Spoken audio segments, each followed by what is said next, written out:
So, all right. So we're starting here. This is the Center for Contemporary Printmaking's Monothon auction. These are the lots that will be in the live auction. So we're doing a bit of background information to share so that people have some more details to go on beyond being able to see all these lovely lots. So the first lot is by Sophie Nace. This is a print titled At a Window from 2017. The print was done at 10 Grand Press in Brooklyn with Marina Ancona. And very kindly, Marina donated this print to us for the auction. So Sophie is a multimedia artist. She teaches at the Yale School of Art. And this is a very Matisse-inspired, I think you can see that from the print here, a chine collé in the area of the print, but it's got some really beautiful lines and some painterly brush strokes to it on the print. So that is lot one. Lot two is over here.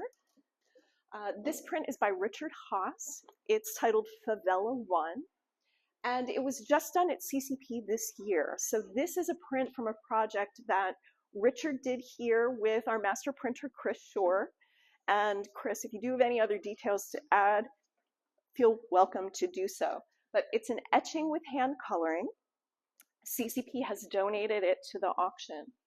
And Richard is an American muralist, and he's known primarily for his architectural murals, either on exteriors of buildings or interiors of buildings. Some of the more well-known murals that he's done have been on the corner of Prince Street and Green Street in Manhattan back in 1975. It was just repainted this last year. Also, he's done work at the New York Public Library, the Smithsonian, Chase Field in Phoenix, Arizona, the Sovereign Hotel in Portland, Oregon, and Kroger Building in Cincinnati, Ohio. But these are samples of hundreds of murals he has done over the course of his career. So much of his work represents this focus on architecture, but he is also a printmaker in addition to a muralist.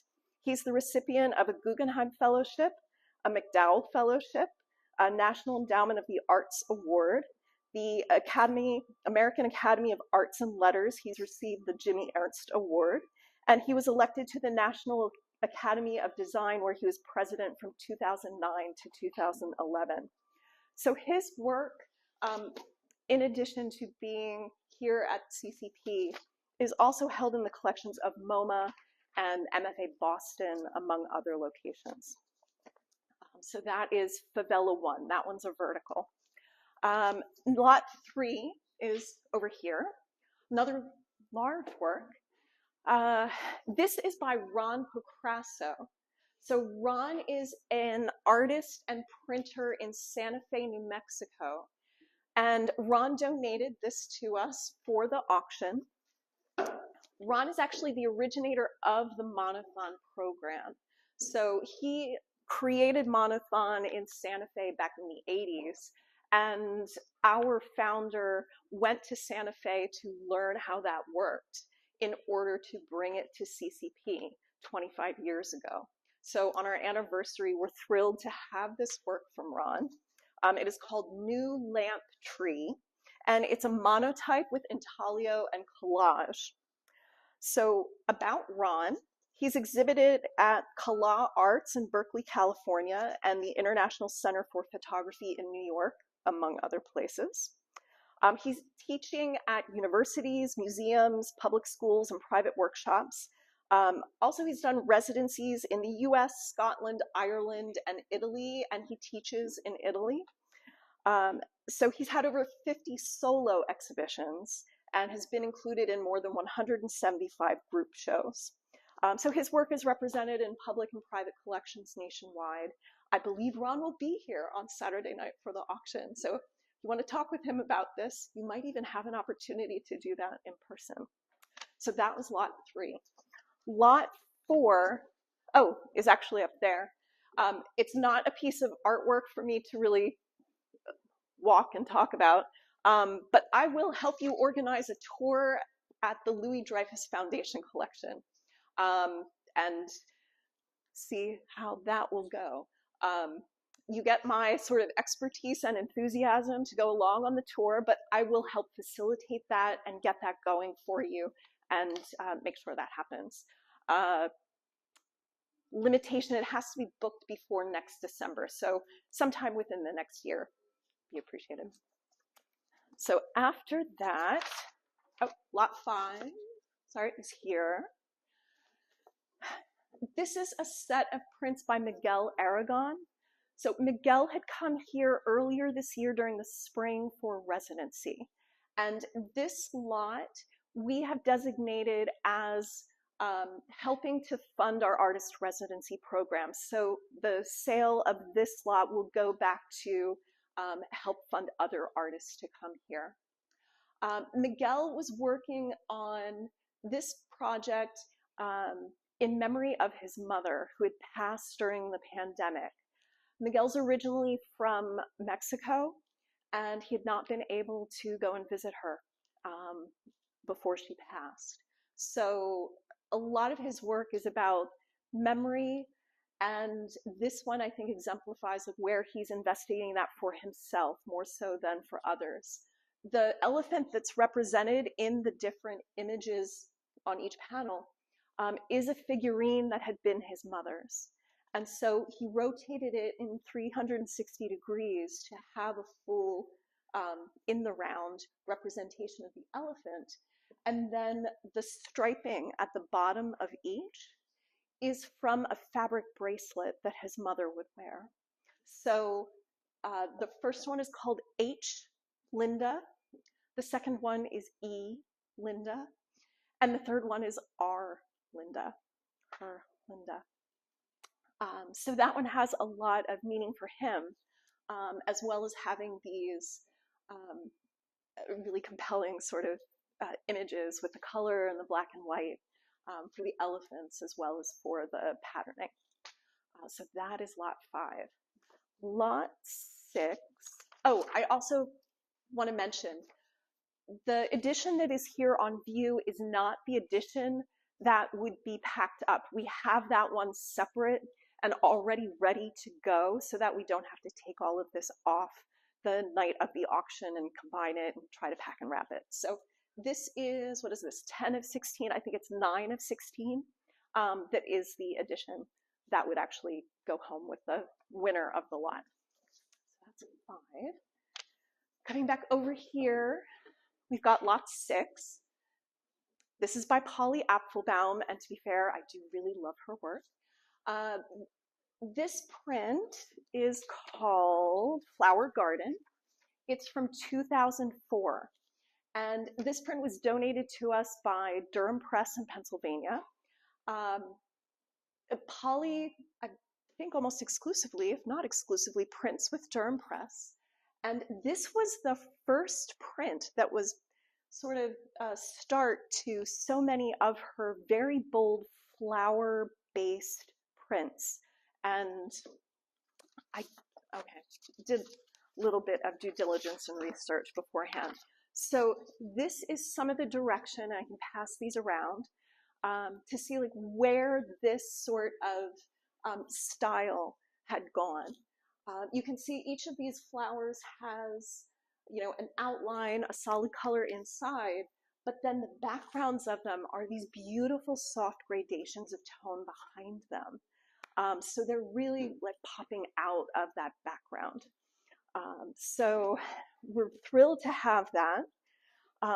Polly has had nearly 60 solo exhibitions worldwide and has been in hundreds of group exhibitions. She is also a recipient of the Guggenheim Fellowship, an award from the Pollock Krasner Foundation as a grant, and others from Anonymous Was a Woman and the Joan Mitchell Foundation. So her work is included in collections such as the Brooklyn Museum, the Dallas Museum of Art, MoMA, MoCA Chicago, the National Museum of Women in the Arts in Washington, D.C. So she's very well represented, and I'm thrilled that we can have that print for the auction. So then lot 7 over here, This is a print by Malcolm Moran. It's called The Jockey and His Ride #2. This is from 2020, and it is a monotype. Um, so Malcolm is somebody who is closer to home here at CCP. Malcolm comes to print, often with Chris, our master printer, and it's not uncommon to find horses as a theme in his work. In doing a little digging about Malcolm, and I don't know if Chris, you have more of a story about it, but when he was around 8 years old, he and his family were on a trip in the Sonoran Desert in Mexico, and his horse took off with him. It all worked out, clearly, you know, Malcolm's still here, but it really made an impression on him. And you can see that through so much of his work that includes horses. This is a beautiful example of the horse and rider. But yeah, he has this really interesting eclectic background, and I thought it useful to share some of what he had said about himself, that he's worked as a cab driver, a construction worker building offshore oil platforms, a middle manager in a comic book publishing company in Mexico, and a lending officer at a New York bank. I learned to speak Spanish in a communist language institute in Cuernavaca, Mexico. I'm just somebody who has this real wealth of experience in so many different directions, but comes to find a center in art. And I really love that. So that is Malcolm's piece as lot #7. Lot #8, this is another print by Richard Haas. This is Favela 2. Also another etching with hand coloring. This is the horizontal compared to the vertical that is the earlier lot. So both of these were part of this project that he had done here. And Richard's just a really outstanding person, an artist, and I think we're really thrilled to be able to share these with everyone. Standing in front of lot #9, this print is called Expresses Nothing But the Self. This is by an artist named Enrique Chagoya. So this print is from 2015 and was very kindly and generously donated by Sharks Ink Press in Colorado. As you can see, like, it has this large polar bear here, but when you get closer to it, and this is where it does help to come see things like this in person, there are these tiny little like animal shapes or indigenous creature sort of glyphs around here in addition to the oil tankers, and there's text. The polar bears are talking. This small polar bear over here says it constantly circles its most unresolved issues. And the larger bear says it undermines the limits we place on what we choose to imagine. So Enrique Chagoya is originally from Mexico. Currently, he's a professor of art and art history at Stanford.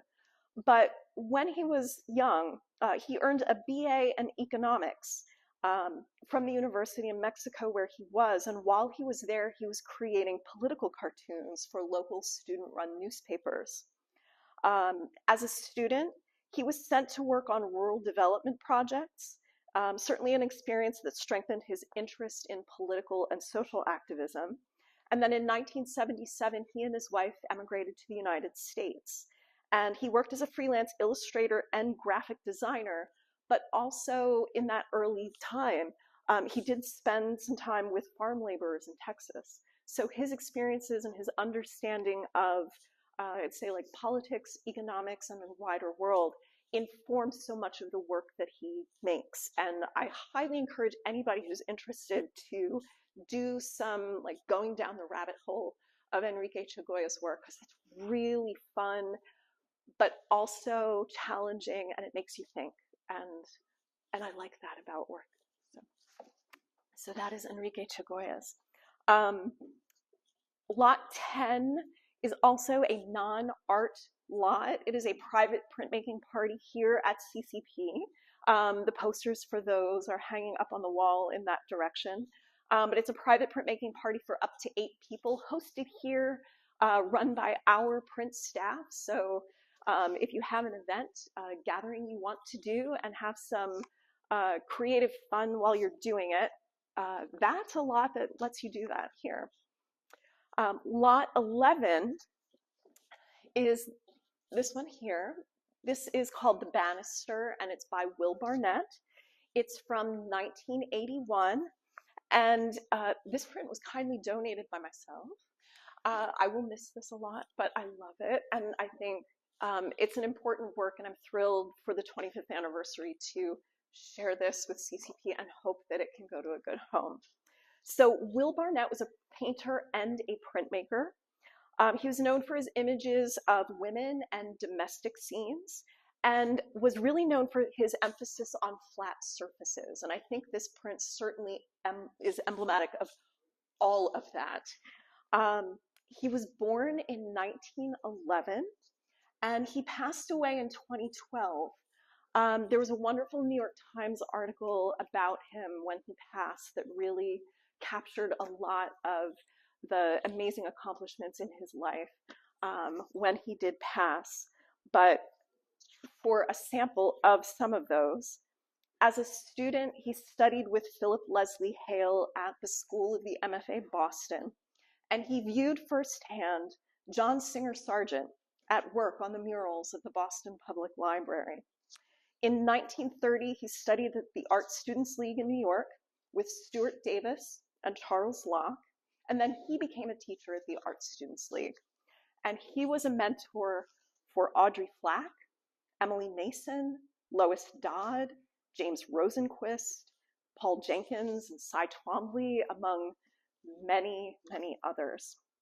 So he also taught at Cooper Union, at Yale, at PAFA, the Pennsylvania Academy of Fine Arts, and he passed away at 101. But in recognition of his work, he was awarded the 2011 National Medal of Arts by President Barack Obama. And in 2012, France conferred on him the insignia of the Chevalier of the Order of Arts and Letters. He received the first Artist Lifetime Achievement Award Medal given on the occasion of the National Academy of Design's 175th anniversary. He was an elected member of the National Academy of Design, the Century Association, and the American Academy of Arts and Letters. And in doing the research for the Monothon, that was the exhibition we had this fall, I found that he was the honorary chair for Monothon in 2000. So there is this interesting history connection to CCP, and I didn't know that when I got the print and donated it, but the things you learn when researching. So that was lot 11. Lot 12 is represented by this piece here, but it's part of a 5-print portfolio. So there are images of the other 4 prints that are in the portfolio. They're about the same size. There are like 2 different sizes, ever so slightly different between them. They're by Stephen Westfall. It's called Codex, and it's from 2004. The auction lot is for the entire portfolio. But Stephen is a contributing editor to Art in America. He received his MFA in 1978 from University of California at Santa Barbara. And he's represented in New York at Alexander Gallery. He's exhibited at Andre Emmerich, Daniel Newberg Gallery in New York, galleries in Germany, Switzerland, Paris, and another one in Germany. But he's held in the collections of the Whitney, the Kemper Museum in Kansas City, Museum in Denmark, Baltimore Museum of Art, and the MFA Boston. He's received a Rome Prize Fellowship, awards from the National Endowment of the Arts. This particular grouping, from what I've been told, is influenced by architecture and a lot of geometry and shapes, and how you can see, particularly on this one, it's like the inside of a gym. You can see the windows here and the support pillars, but that sort of painted wall that you see on the back of a gym, and pennants. Like it's got this feeling of a traditional like school environment that you know, activity, the architecture that surrounds you and is the environment for doing school based activities. So that is the Stephen Westfall portfolio. And the last item that we have for artists, we have a week in the Helen Frankenthaler Printmaking Cottage. So those people who want to work in the private studio over in the cottage, it is where our residency artists like Miguel Aragon stay when they come here for a week or 2 weeks, depending on the project they're working on. But yes, we auction that off every year and always have a lot of interest. So that is what I have for today, for this morning. I'm happy to take questions, happy to have you come and look close at the details. I also have, I have that New York Times article on Will Barnett. From the Smithsonian, I have information about Enrique Chagoya, also Richard Haas and Miguel. So if there's more biographical information that you'd like to see, I thought it might be useful to have this out for people to review. So thank you for your time. Oh.